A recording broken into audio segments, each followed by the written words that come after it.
Oh, I am a bit. Oh. He's so crunchy. I'm a little bit stiff today, it's fair to say. He's well stiff. And he sounds Tired literally as well. like a 90-year-old. He went to go and dance with Lydia, and I'll explain in a minute. He went to go and dance with Lydia Rose in the living room this morning. He's like, I can't lift my Lydia arm. Rose is like, lift me up, Daddy, lift me. She's only 6.5. I want to lift her up and give her a cuddle. You couldn't lift your I arms can't. like She's that. like, why can't you? She like not quite got. She didn't say it like that. You could barely actually pick up to drink your coffee. Well, what was yesterday afternoon, and it's all over our social media, but we'll come out yesterday afternoon after I'd finished. I couldn't, anything forearm related was a struggle. So I was peeling potatoes, that hurt, chopping potato, even pushing together to wash my hands hurt because it was all in here. Yeah. So if you haven't seen on our social media this weekend, over the weekend, which was a lovely weekend, we had It was bank holiday. I only realised by reading someone else's post this morning. Friday was lovely VE Day celebrations. Saturday we hung out with the kids, we had pizzas like we always do. And water slide. And then yesterday, motivated by something we're going to talk about in a second, Alan decided when he woke up that he was going to do 1,000 tyre flips, tractor tyre flips in our back garden. Because like everyone, we've got a tractor tyre. Do you not have a tractor tyre in your back garden? Don't even ask why we have a tractor tyre. It was just a challenge for him throughout the day. It was staggered throughout the day, but actually you knocked it out of the park. Really, you didn't. Well, I'll take that. I appreciate it. You were going to do 100 like every hour, which was quite achievable. But no, you did 301 lot, 400 the next, and 301. Well, yeah, there was logic to it. My 100. Right, so I did a test flip on Saturday. I kind of started thinking about this on Saturday. I don't know why. Generally, my head works like that. So I wonder.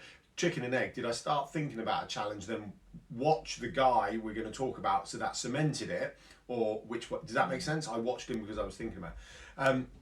But I did a test 50, and 50 took about 5-6 minutes. So I reckoned every 100 was going to take 10 to 15 minutes, depending on how tired I am.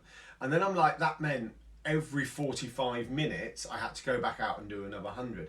And in some respects, that's more of a challenge, because that would have taken up 10 hours or whatever my maths is, not 1 point, I think that's 10 hours.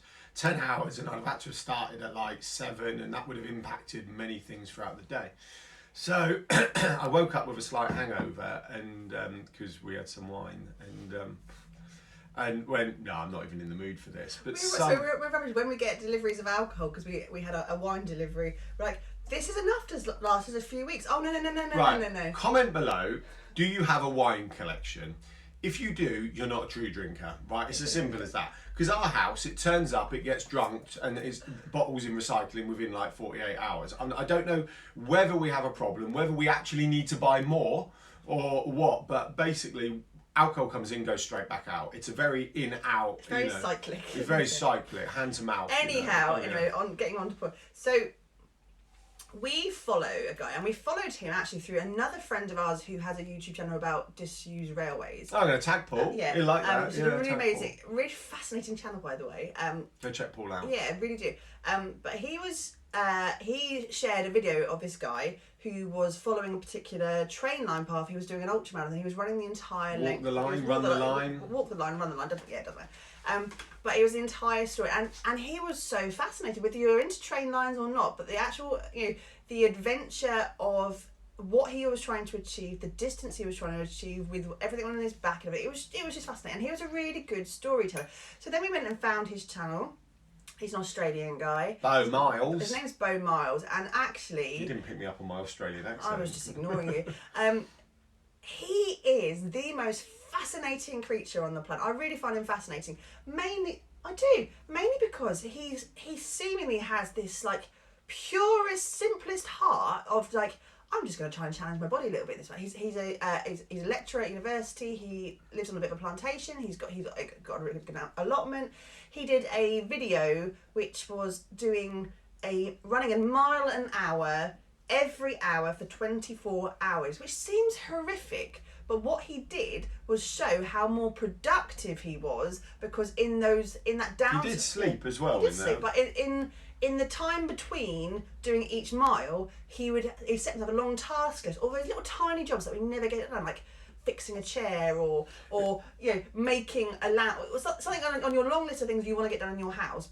He would literally run a mile, come back, do a task, run another mile, and it was so interesting, wasn't it? It was interesting, and it was that because there's so many elements to it. It is one of those things that when you tell someone, it sounds boring. So then you realise how good his storytelling is. It was. You know, it's like the baked bean. I'm going to eat baked beans for 40 days. Like, who could make a 25-minute film of eating baked beans for 40 days and make? But there's always a second element to his.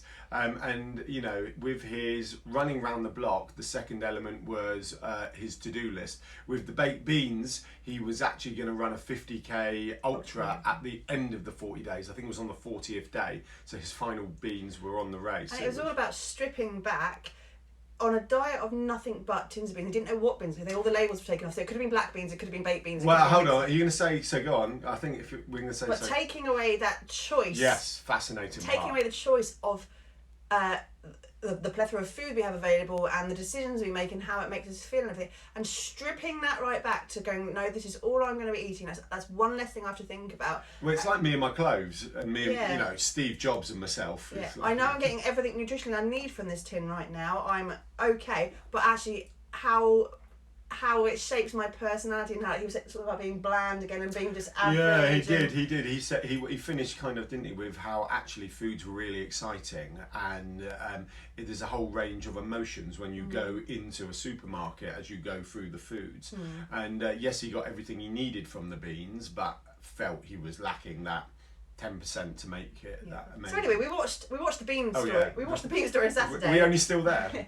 And Alan decided to go on and do his challenge on Sunday. And Alan is no stranger to doing stupid stuff. Yeah, I've done a few things. You know, you and your toilet roll world record. Well, I set world record toilet rolls. I've run every day for a month. I've done 100 burpees every day for a month. So I did 3,000 or 3,100 burpees. I've also done big challenges. They don't even have to be physical ones, do they? No, sometimes. they don't. So it actually, we did that yesterday, and although it did take up the majority of our day, I think that's my problem. I don't actually like these things taking up so much time. That wasn't what I was getting to though. No, it was me. I've woken up, and I didn't even do the damn challenge. Alan did.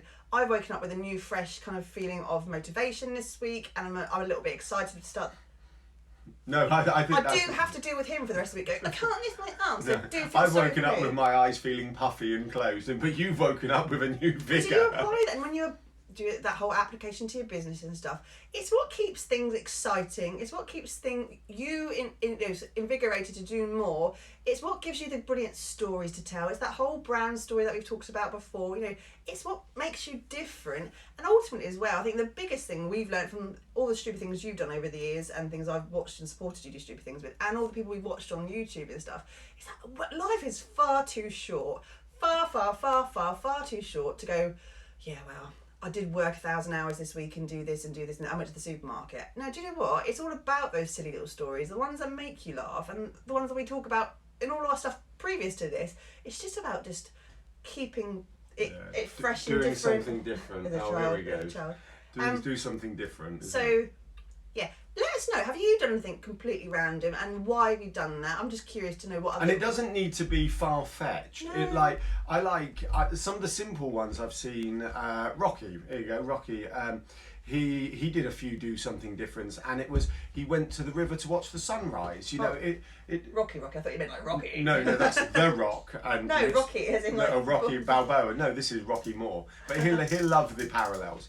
Oh, it's all going off now. Keep going. And you know, and it doesn't need to be 1,000 burpees or 1,000 tire flips. It can be getting up to watch the sunrise from, you know, the most gorgeous place near you. It can be watching the sunset. It can be having dinner, you know, in the middle of a field, on a beach, on a hill. It really doesn't need to be complicated, but it does need to be something different to what you normally do, and that's the key part, you know. And yeah, it does fit into your business, whether you realise it or not. You know, that's our fifth theme, isn't it? Legacy and PR, and we talk about how PR need not be complicated, but really is just an excuse for new content. But also gives an excuse for decent headspace again. Yeah, absolutely. It motivate. I may feel like death this morning. I ended up in Ben's bunk bed. It's a long story. We try not to get into it. Ben wasn't in that. Ben wasn't in the bunk bed. I was in it, but he was in where I sleep, thrashing around, and. But what was my point? Yeah, but I am inspired and motivated, and we are going to try and do more silly challenges. And actually, the kids like one of the benefits of our kids waking up early. Sunrise is not a problem for us, is it? We love it. Right, that's it. Have a good day. Answer the comments. We'd love to know what you fancy doing. And yeah, see you soon. Bye. Bye.